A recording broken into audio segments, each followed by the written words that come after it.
They tell you to seek peace. They tell you to be good. But power does not bow to goodness. Power bends to control.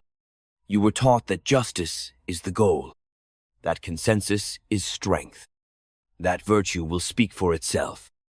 But look closer. Every pact is a wager. Every alliance, a negotiation of fear. Every peace, a temporary pause in the appetite of the strong. You believe you are free, but freedom without power is just exposure. You think your decency will be seen, but decency, unarmed, is decoration in a room of predators. Understand this. Peace is not a destination. It is a mask worn by those waiting for position. The moment you ask for peace, you are already beneath someone else's terms. Control is not always visible. It does not need a crown. It needs leverage. It needs patience. It needs the discipline to make moves long before anyone sees them as moves. Men obey not because they are loyal, but because they fear consequences. Fear is not hatred. It is the architecture of order. When they speak of betrayal, understand, betrayal is not a rupture. It is a correction. It is what happens when the cost of loyalty exceeds the value of your weakness. The loyal are not your friends. They are your dependencies. They serve until they see more to gain elsewhere. So never ask for loyalty. Make it dangerous to leave. Every throne is surrounded by smiles that wait. Wait for your sickness. Wait for your distraction. Wait for your indulgence. Do not give them moments to wait for.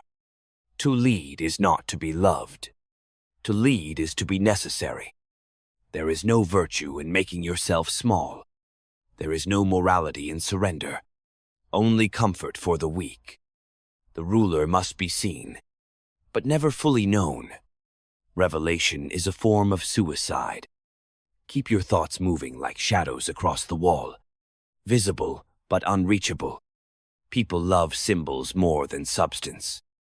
So give them what they crave, but never let them see what the symbols are hiding. Build your persona like a citadel, strong from afar, impenetrable up close. When you enter a room, arrive as consequence. When you speak, speak to outcomes, not sentiment. Let others cry. You calculate. You will be tempted to justify, to explain. But the strong do not explain. They decide. Those beneath you want stories. Those beside you want compromise. But those above you only respect control. So, position. Power is not taken. It is positioned for, inch by inch, gesture by gesture, silence by silence. The ones who seem harmless are often the most prepared. They study you while you relax. They prepare while you forgive. Kindness is currency, but spend it too freely and you become poor. Cynicism is not bitterness. It is awareness wrapped in discipline. There is a reason the hawk waits before it strikes. Because the world does not reward speed. It rewards certainty. The one who controls time controls the outcome. To rule is to carry a burden of solitude. The higher you rise, the fewer you can trust. Not because the world is evil, but because the stakes rise faster than the hearts of men. You will be told to seek balance. But equilibrium is a lie sold by those who benefit from your stillness. Instead, create imbalance that serves you. Shape the environment until others lose footing. Then appear as stability. The seduction of power is not in the throne. It is in the orchestration, the knowing glance, the unseen pressure, the silent veto. Men will call you cruel. Let them. History forgets the names of the gentle. It remembers the ones who shaped it. Your legacy will not be written by sentiment. It will be written in outcomes, in borders redrawn, in decisions that left no room for alternatives. So stop seeking peace. Start positioning. For leverage. For memory. For the quiet hand behind the curtain. Because the world does not need more dreamers. It needs those who are awake. Control does not announce itself. It whispers through systems, through laws written in the language of fairness, but designed for containment. It is not the brute who rules, but the one who shapes perception. Narrative is empire. What people believe happened matters more than what did. Truth is inert unless animated by belief. And belief is malleable. You must understand this. Reality, in politics, is not fixed. It is constructed, one frame at a time. Not with facts, but with arrangement, with suggestion, with repetition. The masses do not remember nuance. They remember images. They remember tone. They remember who appeared in control, not who was right. So never fight to be right. Fight to be remembered, to be feared when necessary, to be needed when possible, but above all, to be unavoidable. This is the cold arithmetic of command. Visibility without vulnerability. Presence without exposure. You must learn to speak in shadows, to act in silence, to move while others sleep in the illusion of their opinions. People do not want the truth. They want reassurance. They want spectacle. They want to feel that someone has a plan. Be that someone, but never show the plan. Show results. Let confusion cloud your methods. Let doubt undermine your rivals. Use clarity as a scalpel. Precise, sharp, rare. Not a light for all to share. A weapon for you to wield. The ruler who tells all is already overthrown. Understand that in a world saturated with noise, what you do not say becomes your most powerful signal. Silence is not absence. It is strategy. In every negotiation, in every crisis, the one who speaks least usually holds the leash. Train your face. Train your tone. Learn the difference between calm and weakness. Never confuse kindness with access. They will test you with softness, with flattery, with shared guilt. Smile, listen, but hold the line inside you like steel. People are not loyal to persons. They are loyal to structure, to what protects them, to what punishes deviation. If you become a structure, they will cling to you. If you remain a person, they will replace you. This is the secret of enduring command. Institutionalize your power. Make your name a system. Make your decisions precedents. Be the framework, not the figure. Because the world forgets men, but it obeys architecture. Now consider this. You do not control others by watching them. You control others by making them watch you, by becoming the fixed point in their uncertainty, by turning your unpredictability into gravity. A powerful man does not chase. He shapes the terrain, so others move toward him. Control the tempo. Control the pressure. Control the framing, and they will mistake your dominance for destiny. Even kings must bow to perception. But perception can be built. Slowly, meticulously. You are not the character they love. You are the plot they cannot escape. So build your myth, one action at a time, ruthlessly, quietly. And remember, a leader does not mirror the crowd. He uses the crowd. He bends their hopes, their fears, their momentum toward a single outcome, his own permanence. Obedience is not about agreement. It is about structure, about environment, about the invisible cost of defiance. You do not win obedience by argument. You win it by framing the landscape so that deviation leads only to pain. Make the choice to obey feel inevitable. Make the price of rebellion so high that freedom feels like suicide. This is not tyranny. It is precision. It is the choreography of consequence. Fear is not cruelty.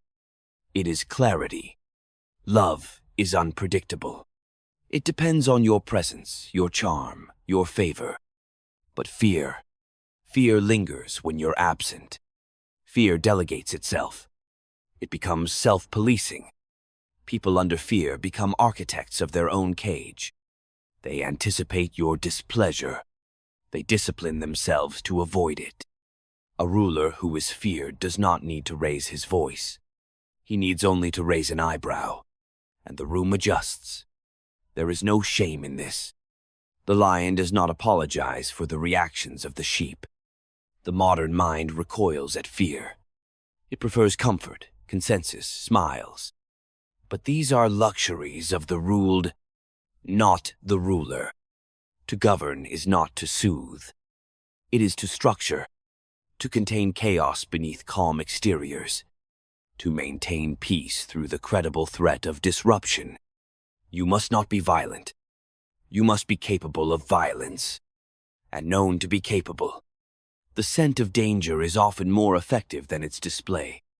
Let them wonder. Let them imagine the edge they dare not test. Power that is never enforced becomes suggestion. Power that is enforced too often becomes habit.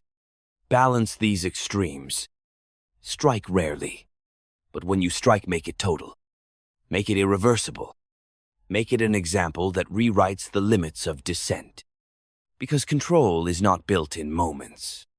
It is etched into the memory of what happens when someone tries to say no. Now remember, obedience is most enduring when it feels voluntary. Give them choices. Make sure they all serve you. The illusion of freedom is the highest refinement of rule. Let them vote. Let them speak. Let them protest. So long as the structure never changes. This is the art of the modern prince. To wrap force in procedure, to embed fear in protocol, to sanctify control in the rituals of freedom. They will call it democracy. You will know it as design. Because power, to endure, must evolve. Gone are the iron chains. Now we wear choices like shackles. Now we are guided not by orders, but by incentives, biases, algorithms, screens. And yet, the principle remains. He who controls the environment controls the outcome. He who controls perception controls the soul. Your goal is not to dominate people. Your goal is to shape the walls around them until they forget there was ever a way out. This is not darkness. It is discipline. It is the duty of those who understand that without control, chaos is inevitable. And chaos does not care about ideals. It does not reward the virtuous. It consumes everything: the good, the bad, the innocent, the wise. You either shape the storm, or you drown in it. So build your control like an ecosystem. Invisible, self-regulating, resilient to shock, beautiful, even if viewed from the right distance. This is not peace. This is not compromise. This is control, perfected through design. Betrayal is not a sin. It is a function, a consequence of misplaced expectation. Only the naive are surprised when loyalty fails. Only the unprepared are destroyed by it. To lead is to expect betrayal, not as a possibility, but as an eventuality. It comes dressed as closeness. It whispers familiarity. It wears the same face that once swore allegiance. The danger is not in your enemies. They are obvious, predictable, visible across the field. The true danger lies beside you. The advisor, the confidant, the one who has seen your doubt, your habits, your soft underbelly. Proximity is a liability. The closer they are, the easier it is to strike unnoticed. So maintain distance. Even in intimacy, preserve the throne. Do not confuse shared history with shared destiny. Friendship ends where ambition begins. The throne has no equals, only those waiting, only those calculating, only those who smile while measuring the softness of your back. When betrayal comes, do not react with outrage. React with precision. Punish not out of emotion, but out of necessity. Make the cost of betrayal permanent, not just for the traitor, but for all who watch. Not to create fear, but memory. Because politics is not driven by hope, it is driven by consequence. A leader who forgives too easily becomes a reference point for defiance. A leader who strikes once with finality becomes a monument. You must understand, people do not betray power. They betray weakness masquerading as power. If they believe you are fading, they will leave. So never show decline. Never show fatigue. Never let them smell uncertainty. Wear confidence like armor, silence like strategy, punishment like thunder. They must know that your trust is not given. It is loaned, and loans must be paid in results. Never be sentimental about betrayal. It is a kind of feedback, a sign that your structure slipped, a signal that you left a door open. Close it. Learn. Reinforce. Advance.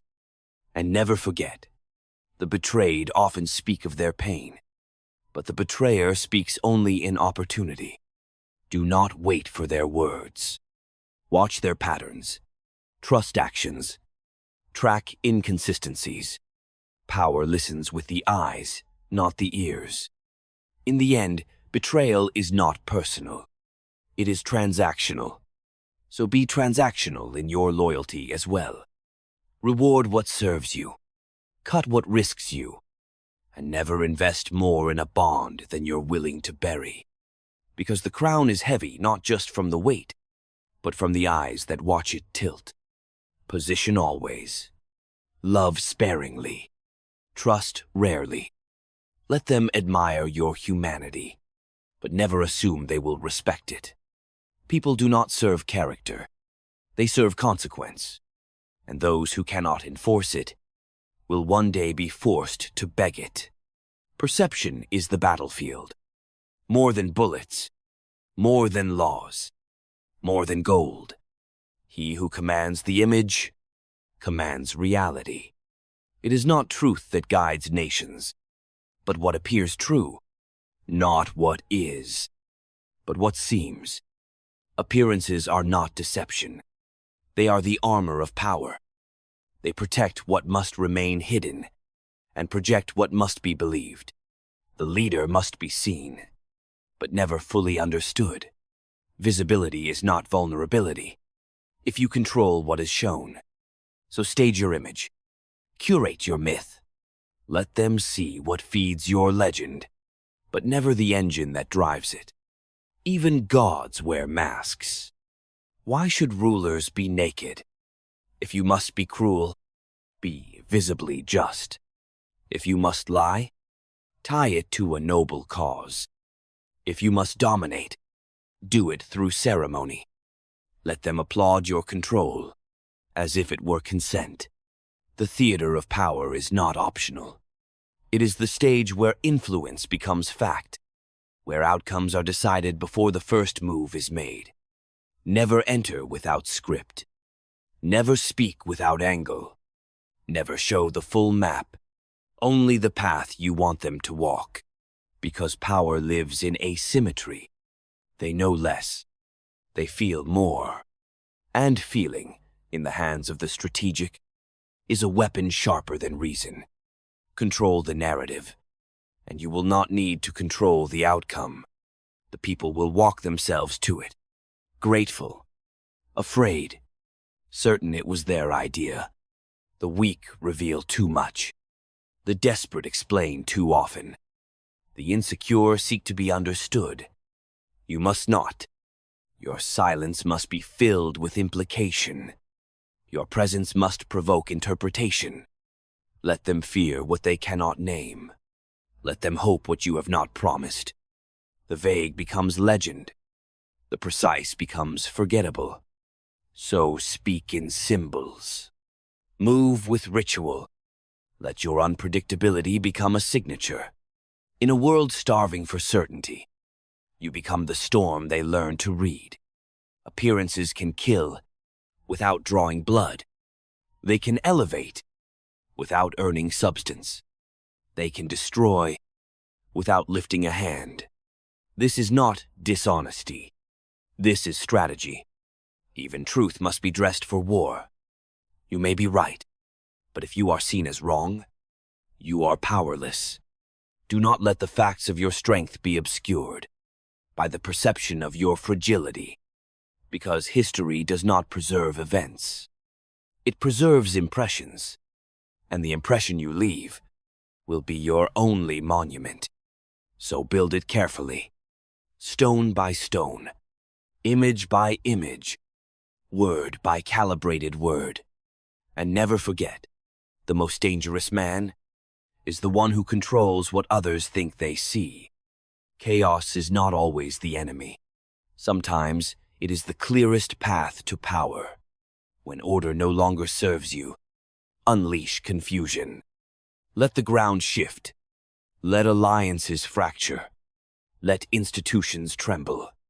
Because in the fog, vision becomes value, and those who once ignored your warnings will now beg for your certainty. Understand this. People do not crave freedom. They crave clarity. They crave protection. They crave a voice that sounds certain when the ground is cracking. So give them what they crave, but only after they've tasted fear. Let disorder rise just enough that your presence feels like air after drowning. To command chaos is to build credibility without begging for it. You become the reference point, the fixed object in a collapsing map, but never be reckless. Chaos is not to be played with. It is to be engineered. Strategic disorder is not fire without aim. It is wind directed into the sails you control. Break the rhythm. Interrupt expectations. Shatter patterns that your enemies rely on. Let them overextend. Let them react emotionally. Let them show you where they hide their leverage. And when they do strike, not with rage, but with structure, bring the storm, then bring the plan that ends it. People remember who ended the chaos, not who started it. Use that to your advantage. Be both the arsonist and the architect. You must learn to destabilize without discrediting yourself. You are not the cause. You are the answer. And while others panic, you remain calm, calculated, cold even, because coldness is not cruelty. It is control. Let others scream in the fire. You stand silent in the smoke, already holding the blueprint for what comes next. There is a reason empires rise after collapse, because the fall clears the stage, because fear makes people trade pride for protection. You are not here to serve their pride. You are here to design the order they'll submit to. You do not restore balance. You impose it. You do not negotiate with chaos. You use it. You do not pray for stability. You manufacture it in your terms. And when the world quiets, when the dust settles, they will look for the man who stood still while everything shook. Be that man, because the storm never lasts, but the memory of who controlled it will live forever. Power gained is not power secured. Victory is not permanence. The fall begins when the victor forgets that survival is not a moment, it is a method. You do not hold power. You maintain it, relentlessly, quietly, with the same hunger that brought you to the gates, even after you sit behind them. The fatal error of the newly powerful is to believe that the climb was the test. It wasn't. The test begins after the crown is worn. Complacency is a silent coup. It does not announce itself. It arrives as comfort, as routine, as trust in the illusion of permanence. But permanence does not exist. Only repetition, only enforcement, only the constant ritual of control. You must remain vigilant, not paranoid, but watchful in the way a seasoned warrior sleeps. With one eye open, every system erodes. Every circle of loyalty frays. Every strength calcifies into weakness, if left unchallenged. So audit your foundation, test your inner circle, turn your victories into drills, your policies into doctrine, your presence into symbol. Never confuse admiration with obedience. Never confuse obedience with belief, and never confuse belief with loyalty. Loyalty expires. Fear dulls. Only structure endures. You are not the guarantor of your survival. Your system is. Your habits are. Your paranoia, refined into policy, is. The wise ruler delegates appearance, but he owns the machinery. He lets others shine in the theater, but keeps his hands on the gears. You must never become ornamental. The moment you exist only in speeches, you've already become history. Stay close to consequence, close to the mechanics of rule. Not to micromanage, but to sense weakness before it becomes visible, to feel tension before it erupts. Do not be romantic about your reign. The state is not your child. It is a creature. It feeds. It devours. It mutates. And if you fail to keep it disciplined, it will consume you as it did the ones before. Be willing to change the form to protect the function. Tradition is not sacred. It is a disguise worn by the past to infect the future. If a ritual weakens you, destroy it. If a value costs you control, shelve it. If a voice within your walls begins to echo your own too well, silence it before it learns to imitate command. Because the most dangerous threat is not the rebel at your gate, but the reflection beside your throne. In the theater of power, the understudy is always watching. So never become predictable. Never become tired. Never become what they expect. Surprise is the ally of the enduring. Evolution is the weapon of the survivor. Let them write about your ruthlessness. Let them lament your coldness. But when the dust clears, they will find that you are still there. Not because you were adored. Not because you were right. But because you endured. Because you remembered that in a world where everything changes, power must be built to move with the storm, not stand against it. To rule is to carry weight in silence, to walk among others and know that no one shares the full burden. This is the solitude no one speaks of, not exile, not abandonment, but the internal distance between you and those who depend on you, because they do not know what you know. They cannot. They see your image. They hear your voice. But they do not feel the pressure, the calculations, the sleepless vigilance it takes to remain above. Leadership, real leadership, is not applause. It is not admiration. It is not gratitude. It is a cold covenant with necessity. You are not loved. You are necessary. And that necessity is your only sanctuary. You must come to terms with that. You must make peace with being alone at the summit, because that is the price of commanding the path. And yet, do not confuse solitude with weakness.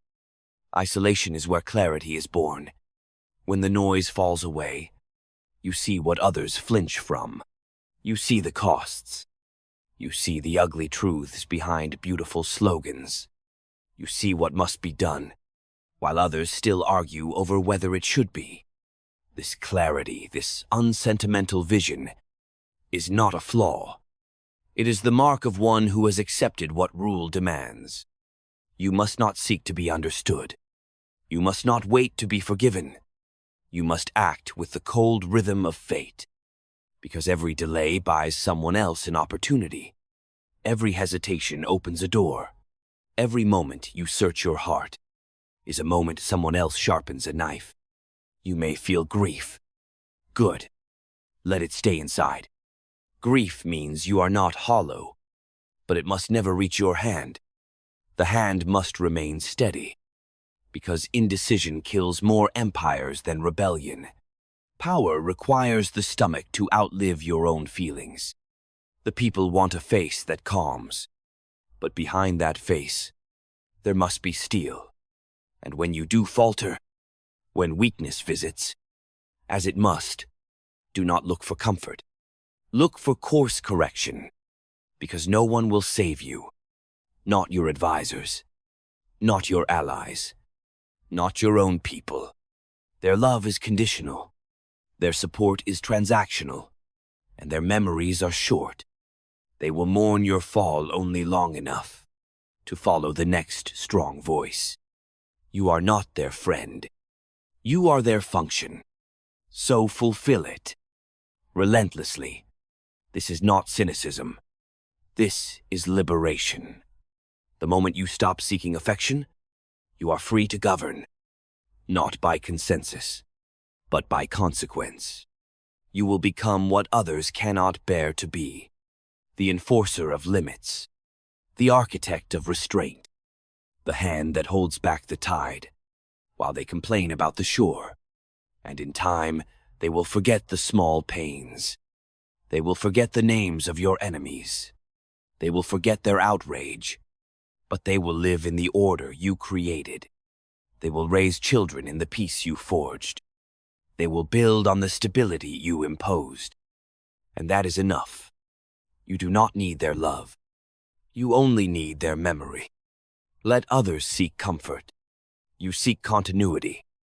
Let others rest. You remain awake. Let others wish for peace. You position for control. Because in the end, the world does not belong to those who dream. It belongs to those who wake and do what must be done. So now you see, the world was never meant to be fair. It was meant to be taken, not by the loudest voice, not by the kindest hand, but by the one who sees clearly and acts without apology. Peace was always a lull in the current, not the shore, a fragile interval between one will and another. And you were never meant to wait on it. You were meant to shape the terrain, to move when others freeze, to position precisely, relentlessly, until control is no longer contested, only obeyed.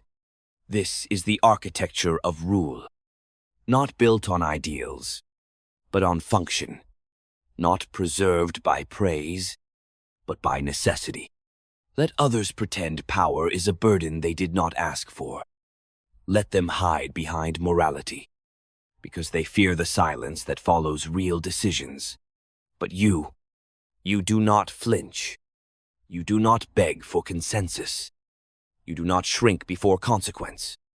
Because you understand now, to lead is not to reflect the people, but to outpace them, to see what they cannot, to do what they won't, to become the shape that history carves its path around. You will be questioned. You will be opposed.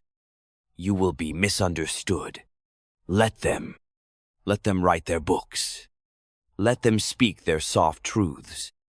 Let them sleep in the order you preserve. Because when the fire comes again, when the center buckles, and the crowd begins to search for someone who can hold the line, they will not ask for saints. They will ask for strength, for clarity, for control, and they will find you already in position, already awake, already decided.